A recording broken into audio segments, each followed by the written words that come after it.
తిరుమూడు song కి shoe తీసి దండం పెట్టుకోవాలనిపిస్తుంది అంత అలా ఉంది.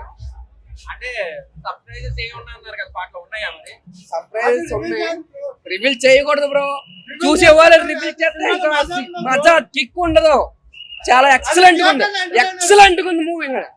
బ్లాక్ బాస్టర్ చెప్పింది నిజం, సినిమా మాత్రం చెప్పరా super super super blockbuster. Blockbuster అన్నయ్య మళ్ళొచ్చాడు. రవితేజ తప్ప సినిమా ఎవరు సెట్ కదా. చాలా సూపర్ హిట్ సినిమా, బ్లాక్ బస్టర్ సినిమా మాత్రం ట్రైలర్ చూడండి, సినిమా చాలా బాగుంది. రవణ యాక్టింగ్ అని, రవణ తప్ప సినిమా ఎవరికి సెట్ కదా అసలు. సినిమా నిజంగా బ్లాక్ బస్టర్ అన్న, ఏడ్పించేసే క్లైమాక్స్ ఇది అసలు ఎక్స్పెక్ట్ చేయలేదు sir. Super hit, pure family emotional. నాకైతే ఏడుపు వచ్చేసింది, నేను మా ఫ్రెండ్ వచ్చాము, ఫుల్ ఏడుపు వచ్చింది.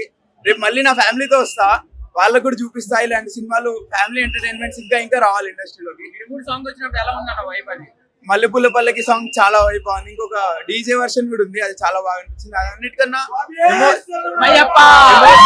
ఎమోషనల్ టచ్ బాగా అనిపించింది. Family, pure family movie this weekend. Block buster comeback ఇచ్చిన అయితే మల్లెపూల పల్లకి ఉంటుంది, డీజే వర్షన్ వేరే లెవెల్ అసలు. థియేటర్ లో గూస్ బంప్స్ ఉంటాయి, సీట్ లో కూర్చోరు ఎవరు కూడా. స్వామి శరణమయ్యప్ప. రవితేజ చాలా బాగా యాక్ట్ చేశారు, ఆ పాప అయితే చాలా బాగుంది. లోపల రామ్ చరణ్ క్యామియో అయితే మెంటల్ మాస్ అన్న. ఫ్యామిలీతో సహా అందరూ వచ్చి ఎంటర్టైన్ చేస్తారు. మంచిగా ఉంది, బాగుంది, అందరు చూడు. చాలా ఏడ్చాము, క్లైమాక్స్ ఎమోషనల్ వైజ్ చాలా బాగుంది. నా ఫ్రెండ్స్ అందరూ ఏడుస్తున్నారు సినిమా చూసి. స్టార్ సినిమా ఇలాంటి సినిమాలు తీస్తే బాగుంటది. కమర్షియల్ సినిమాలు కాకుండా ఇలా స్టోరీ డ్రివెన్ సినిమాలు తీయాలి. TFI బాగుండాలి. Thank you.